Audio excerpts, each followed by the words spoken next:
வணக்கம் மக்களே. இன்றைக்கி நம்ம இந்த வீடியோவில் நடிகர் சிவாஜிக்கு ஹீரோயினாக நடிச்சிருக்காங்க. நடிகர் ரஜினிகாந்துக்கு அம்மா, அரசியல் திருமணத்தால் ஏற்பட்ட ஒரு பாதிப்பு, 3 தேசிய விருது வாங்கிய அந்த நடிகையை பற்றி தான் ரொம்ப விரிவான ஒரு தொகுப்பாக பார்க்கலாம் வாங்க. 1968, 1972, 1977 இந்த 3 வருஷத்துலையுமே தேசிய விருது வாங்கிய ஒரு நடிகை தான் இவங்க. தமிழ் சினிமாவுக்கு அவங்க அளித்த பங்களிப்பு நிறையவேன்னு சொல்லலாம். இவங்களுக்கு 2013ஆம் ஆண்டு கலை மாமன் என்ற விருதும் வழங்கப்பட்டிருக்கு. தெலுங்கு திரையுலகத்தில் இவருக்கு நந்தி விருது வழங்கியிருக்காங்க. 1970 கேரள அரசு விருதையும் வாங்கியிருக்காங்க.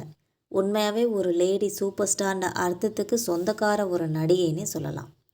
அந்த நடிகை வேறு யாருமே இல்லை, நடிகை சாரதா அவர்களை தான் சொல்கிறேன்.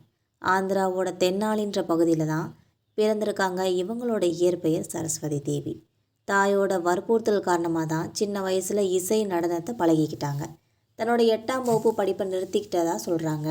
தன்னோட 10 வயசில் இயக்குனர் பி புள்ளையாவோட கன்னியா சுல்கம்ன்ற படத்தின் மூலமாக தான் சினிமாவில் அறிமுகமாயிருக்காங்க.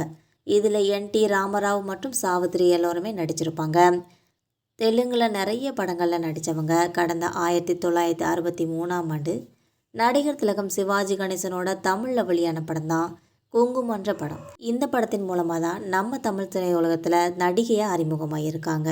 இதுக்கப்புறம் வான்மைகின்ற படத்தின் மூலமாக கன்னடத்துலேயும் அறிமுகமாகியிருக்காங்க. ஈனா புறாவுகள்ன்ற படத்தின் மூலமாக மலையாளத்துலேயும் அறிமுகமாகியிருக்காங்க. தமிழில் முதல் படத்திலேயே நடிகர் சிவாஜிக்கு ஜோடியாக நடிச்சிருப்பாங்க. தமிழில் கடைசி படமான மிஸ்டர் பாரத் படத்தில் நடிகர் ரஜினிகாந்துக்கு தாயாக நடிச்சிருப்பாங்க.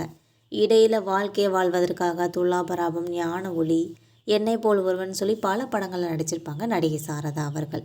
தன்னோட 23 வயசில் துலாபாரம்ன்ற படத்துக்காக தன்னோட முதல் தேசிய விருதை வாங்கியிருக்காங்க. இந்த படம் தெலுங்கு, தமிழ், இந்தி மொழிகளில் ரீமேக்கும் செய்யப்பட்டுச்சு. 3 மொழிகள்லையுமே இவங்க நடிச்சிருக்காங்க என்பது குறிப்பிடத்தக்கது. 1972 புதுமுக இயக்குனர் அடூர் கோபாலகிருஷ்ணன் இயக்கிய சுயம்வரம்ன்ற படத்தில் மதுவோடு சேர்ந்து முக்கிய கதாபாத்திரத்தில் நடிச்சிருப்பாங்க. இதில் 2வது தேசிய விருதும் வாங்கினாங்க. தெலுங்கு திரைப்படமான நிபஜனம் அப்படின்ற படத்தில் அவரோட நடிப்பிற்கான சிறந்த நடிகைக்கான 3வது தேசிய விருதையும் கொடுத்துருக்காங்க. நடிகை சாரதா அவர்களுக்கு தன்னோட 22 வயசில் நடிகர் சலாம் என்பவரோட திருமணம் நடந்திருக்கு. முன்னதாக சலாம் அவர்கள் திருமணமானவராக இருந்திருக்காங்க. அவருக்கு 3 குழந்தைகளும் இருந்திருக்காங்க. விவாகரத்து வாங்கினதுக்கப்புறம் சாரதா அவங்கள திருமணம் செஞ்சுக்கிட்டாங்க. பலரோட எதிர்ப்பையும் தாண்டி தான் காதலால் அவர் திருமணம் செஞ்சுக்கிட்டாங்கன்னு சொல்கிறாங்க. ஆனாலும் திருமணமான 3வது நாளே அவர் தன்னை கொடுமைப்படுத்த ஆரம்பிச்சது தான் நடிகை சாரதா அவர்கள் சொல்லியிருக்கதா ஒரு தகவலும் இருக்குது.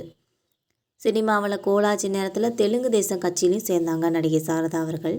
தேனாலி தொகுதியில் எம்பியாக தேர்ந்தெடுக்கப்பட்டிருக்காங்க. ஆனால் அரசியலில் தனக்கு போதிய ஆதரவு இல்லைங்கிறனால அரசியலில் நுழைஞ்சது என்னோட தவறுதான்னு சொல்லிட்டு அவர் சொல்லியிருக்காங்க என்பது குறிப்பிடத்தக்கது. உங்களுக்கும் நடிகை சாரதாவை பிடிச்சிருந்தா மறக்காமல் நம்ம சேனலை சப்ஸ்கிரைப் பண்ணி பெல் ஐகானை கிளிக் பண்ணி வச்சுக்கோங்க.